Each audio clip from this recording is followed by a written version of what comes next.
নতুন বা পুরাতন মেহমানদের এই ডিমের কোরমা খাওয়াইতে পারবেন, কারণ এরা স্পেশাল ডিমের কোরমা। আসসালামু আলাইকুম দর্শক, আপনারা তো ভালো আছেন। কিছু আগে সমুদ্রের ছেলে ফোন দিয়েছে, সে নাকি আমাদের বাড়িতে বেড়াইতে আসবে। এখন বৌমায়ের আবার জিজ্ঞাসা করলাম ঘরে কি আছে, বৌমায় কয় তো মাছ মাংস কিছুই নেই। তো বৌমায় বললে হাজালে কয়টা ডিম আছে, তাই এখন বাজারেও যাইতে মনে কেনা। এখন বৌমায়ের বললাম যে তাইলে ওই ডিম সেদ্ধ করো, সেদ্ধ করিয়া ডিমের একটা স্পেশাল কোরমা করবো আর পোলাও করবো। দর্শক, বৌমায়ের চুলে জাল ধরাইতে আছে, আমি ডিমগুলো একটু লবণ মাখিয়ে নিই। ডিমগুলা তেলে ভাজিয়ে নিতে আছে।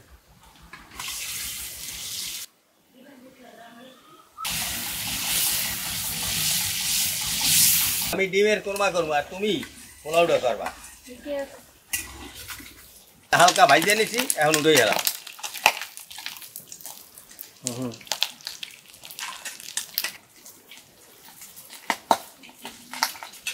ডিম ভাজা তেলেই এলাচ, দারচিনি, পেঁয়াজ বাটা, আদা বাটা, রসুন বাদাম বাটা,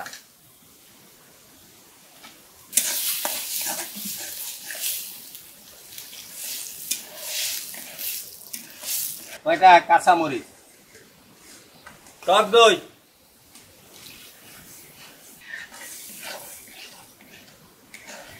অল্প একটু মরিচের গুঁড়া দিলাম,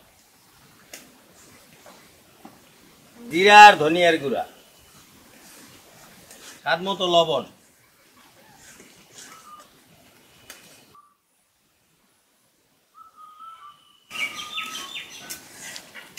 দুধ। সুমন্দি ছেলে খাইবে কি, আমারই তো এখন খাইতে মনে খায়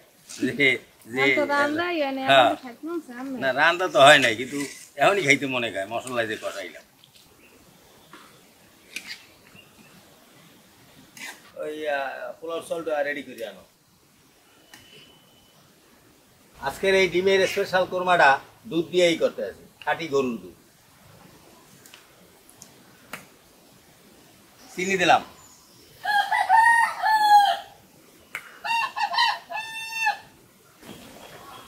কোরমা রান্না হয়ে গেছে, এখন আমি উঠে গেলাম। পোলাও সেদ্ধ হওয়ার জন্য একটু ঢাইকে দেয়। দর্শক, এদিকে পোলাও হইতেছে আর এদিকে তো এই ডিমের কোরমা হয়ে গেছে। নতুন বা পুরাতন মেহমানদের এই ডিমের কোরমা খাওয়াইতে পারবেন, কারণ এরা স্পেশাল ডিমের কোরমা।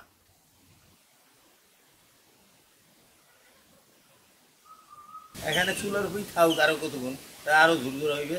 এই জন্য বৌমারে তো রাগ করা যাবে না, এলে মন খারাপ হয়ে যাবে। মেহমান তো আইসে পারছে, কিন্তু বৃষ্টির ভিতরে ভিজছে, বৃষ্টি নেমে গেছে। মেহমানের ভাগ্য রস ভাগ্য, মানে বৃষ্টি নামছে। এই যে এখন মেহমানগুলোই আমি খাইতেছি। তুমি আসার কথা কইছো আমার টাইমে, যেটা বাজার যাইতে ঘরে আমার এই হাজালে এই মুরগির ডিম আছে, তাড়াতাড়ি বৌমারে কই যে তুমি ডিম সেদ্ধ করো। আজকে একটা স্পেশাল রেসিপি। কি স্পেশাল ডিমের কোরমা। আমি হঠাৎ করে ফোন দিছি, কইছে একটু ফুবু বাড়ি বেড়াইতে আই। এই যে আত্মীয়-স্বজনের সাথে আত্মীয়র একটা মহব্বত, আন্তরিকতা, এই জিনিসটা জানো আমি শুধু আমার না, সবাই সব ফ্যামিলিতে জানো। ইনশাল্লাহ ইনশাল্লাহ সবাই যেন এরকম মহব্বত করিয়া চলাফেরা করে। বাইরে প্রচুর বৃষ্টি হইতেছে, যারা কাল ভিজে যাইছে, মারা কাল ভিজে গেছে নাতি।